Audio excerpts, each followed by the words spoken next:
પૂર્વ ધારાસભ્ય અને ઋત્વિક મકવાણાએ સુરેન્દ્રનગરની કેટલીક શાળાઓમાં ધોરણ 9 થી 12ના વિદ્યાર્થીઓને ફરજિયાત ભાજપ અને એબીવીપીના સભ્ય બનાવવામાં આવી રહ્યા હોવાનો ગંભીર આક્ષેપ કર્યો છે। તેમણે દાવો કર્યો કે શિક્ષકો અને આચાર્યો પર ઉપરથી દબાણ કરવામાં આવ્યું છે અને સમગ્ર મામલે નિષ્પક્ષ તપાસની માંગ કરી છે। સાથે જ વાલીઓને જાગૃત રહી બાળકોને રાજકીય પ્રભાવથી દૂર રાખવા અપીલ કરી છે। આક્ષેપો છે અને તેમની સ્વતંત્ર સત્તાવાર પુષ્ટિ થઈ નથી।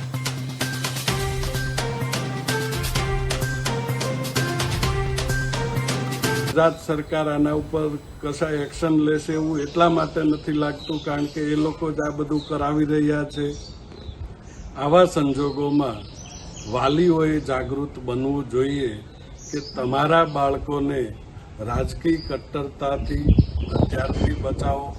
આવનારા દિવસોમાં એમની કારકિર્દી માટે અભ્યાસને અસર ન થાય અને ધાર્મિક અને રાજકીય કટ્ટરતાના પંથે અત્યારથી દોરાઈ ન જાય એના માટે જાગૃત બનો એવી આપ સૌને વિનંતી કરું છું।